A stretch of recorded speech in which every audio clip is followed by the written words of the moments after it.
Hey, it is your buddy Peace and Harmony with you here today. We're zooming in and focusing in a little bit more in depth on really what stimulates, what arouses a psychopath, and who do they target, sort of that combination of such. Realize that a psychopath is an individual without a conscience. That which really is a conscience is like your moral compass. It's that which is right or wrong. It is your sense of, abiding by good judgment. In other words, the playing fair, observing certain norms, certain boundaries, certain standards, certain protocol, certain ways of being, ways of relating to others, whether it's they're conducting with human affairs, community affairs, business affairs, or affairs of just relationships. It is a part of the neural network. The way that their brain is wired is just that they have a large inactivity in the areas of the brain which relate to that of judgment, morality. So those are kind of the seats of where this is all taking place, which is in the human brain, which we call the human mind, which then connects to consciousness, your awareness, as well as conscience. So to work with a conscience, which is to abide by a sense of right or wrong. In other words, we don't hurt, abuse, maim. We don't steal. We don't, destroy property. We don't just take what we want. We pay for it. And in a human affairs, we also abide by people's needs, their needs for respect, their needs to know the truth and be communicated the truth to. Having certain, places that we do different things, sexual acts with specific types of people, or where, or when, or with whom, or how many. So there are certain, societal norms with which are part of every functioning society.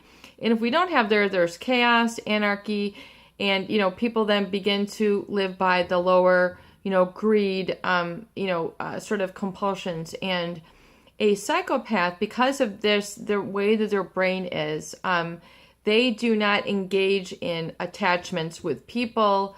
They don't have attachments with emotions or feelings or sort of those abstracts. They just don't, it's just not there for them. So there's kind of an emptiness, or what a lot of psychologists might call, or they might call, a propensity to boredom. So they're very, very bored. So, for example, for myself, there's always something that I'm interested in, self-improvement wise, giving wise, learning, so I don't really have a boredom problem. But these individuals, I don't say that I'm ever really bored. I'm always, finding something interesting in something. So that's just me. But these individuals who are psychopathic, so they get bored or restless very easily. And so they need to belay that boredom. And oftentimes for them, it's just having control or power over others in a way that oftentimes is tainted with or tinged with a lack of morality or a violation or high risk to other people, places, things, etc. So, they are going to then become rewarded and they're going to pursue that, but they're not attached. So, and oftentimes, so they will then mimic within society that which they see other people participating in. And so it's not genuine, it's disingenuous. So genuine meaning like, it's so good to see you, I'm going to give you a hug. Like the psychopath does not feel that, though they might mimic that and go, oh, and they might, mimic a hug. They might mimic holding hands. They might mimic saying, let's go to the garden and, look at the beautiful seashore, or let's go to the ocean and let's feel the sand beneath our feet.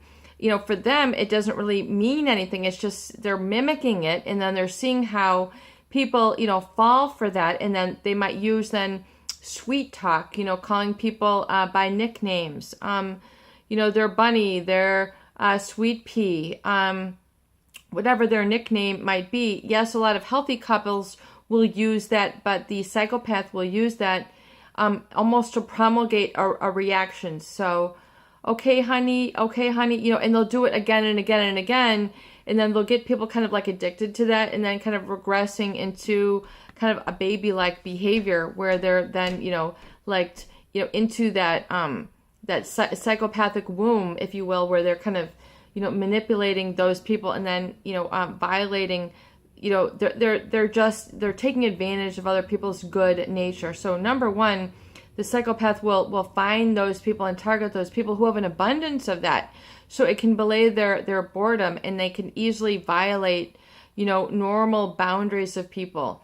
Their need to sleep, their need to eat, their need to have, a normal, healthy communication, their need to follow up and have things actually take place. So, a lot of promises that are never made, a lot of promises that are broken, a lot of high risk behavior. So, overspending, over hyper arousing, hyper sexing, whatever it is that they're going to do to break you down, and like use, a lot of word salad. So saying things, which are meant to give you a red flag, which you then ignore, and then they'll just say out of the blue to see if they can emotionally manipulate you.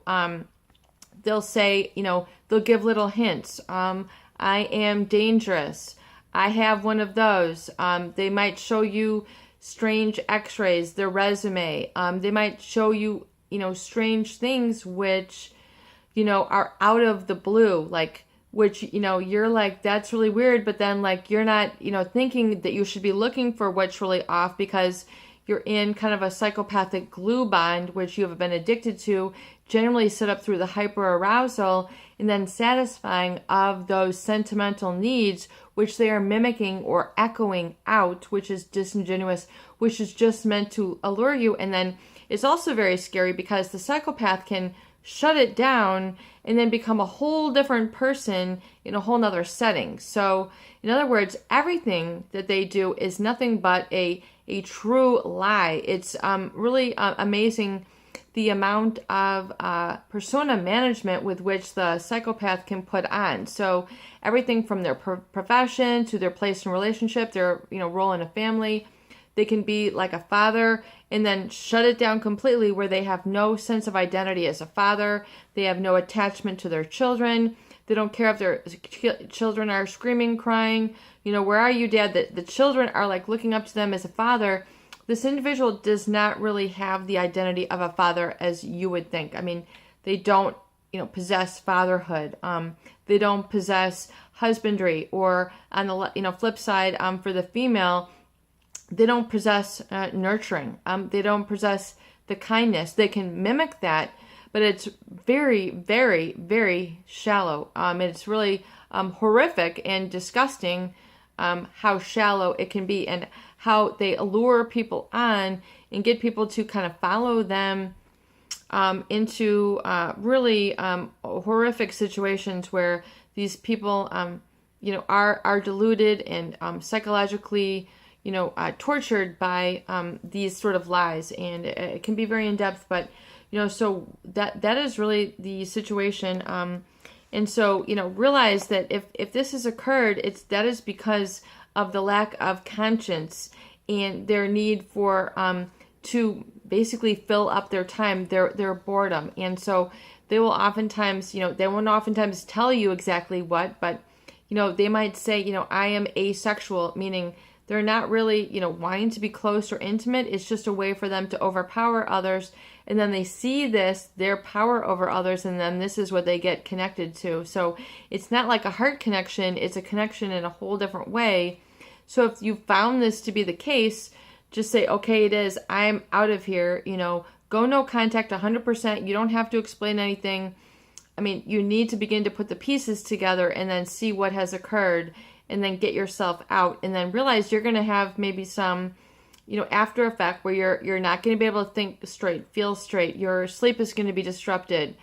You're not going to know how to kind of conduct your life. Realize that that's the beginning healing stages, and it absolutely does and will get better. You need to work very, very hard, not only at understanding what has just occurred, but really learn to work your astramations and begin to repeat over and over. Use your inner voice, your inner dialogue. I am safe, I am focused, I am safe, I am focused, I am inspired. Begin to recondition yourself. Use those over and over. Get some flashcards. I would recommend, even getting flashcards and writing them, write I am safe and use flashcards with your language in front of you, and then, condition yourself like you're learning a new statement. You really do need to work that hard, and it will get better. It absolutely will. But just realize that you are no longer a target once you realize and identify who these people are. It is your buddy, Peace and Harmony, with you here today. I hope that these videos do help. Please share and please subscribe for more great tools, videos, discussion, and support.